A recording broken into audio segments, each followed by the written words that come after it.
ఇక్కడ పాత రోజుల్లో పెళ్ళిళ్ళ గురించి మనం తెలుసుకుందాం.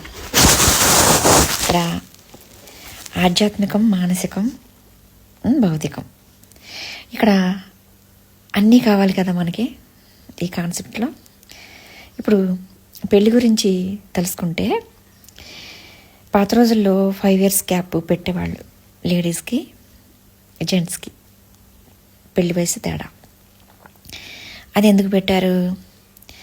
ఆడవాళ్ళని ముద్దుగా చూసుకుంటారు, చిన్నపిల్లలా చూసుకుంటారు. మగవాళ్ళకి ఎక్కువ మెచ్యూరిటీ ఉంటుంది.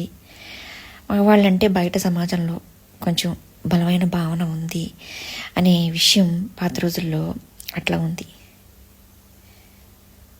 ఇప్పుడు ఏమవుతుందంటే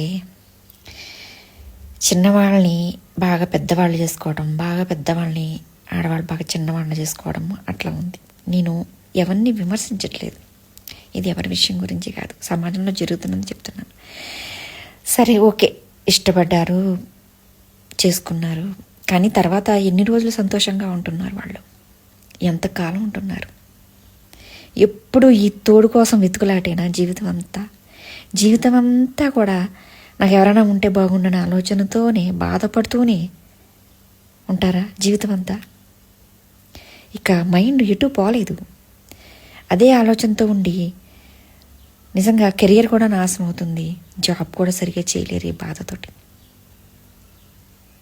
నాకు వాళ్ళొద్దు, వీళ్ళొద్దు, ఇదని అదని.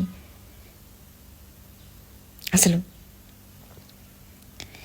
ఒక్కసారి ఆలోచించండి, పాత రోజుల విషయాలతో పోల్చుకుంటే ఇప్పుడు ఎంతమంది సంతోషంగా ఉంటున్నారు?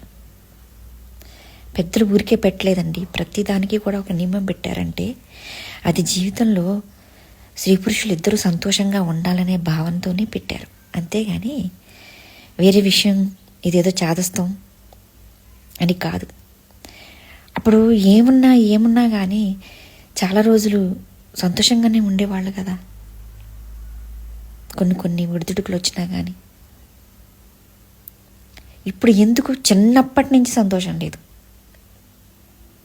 చచ్చిపోయే వరకు కూడా ఏదో ఒకటి వెతుకులాట. పెళ్లి చేసుకోవడం, విడిపోవడం, మళ్ళీ వెతుకులాట.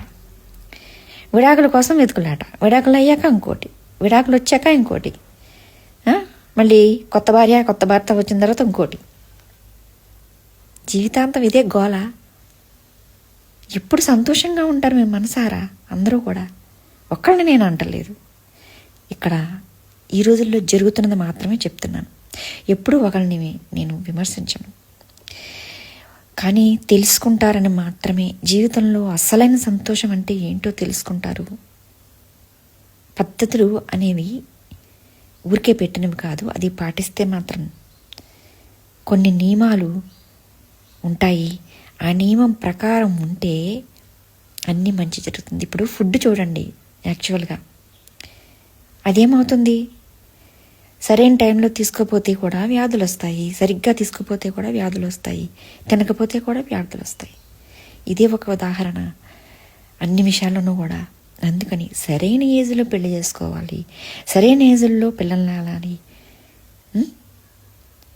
అన్నీ సరైన టైంలో చేస్తేనే జీవితం అనేది బాగుంటుంది.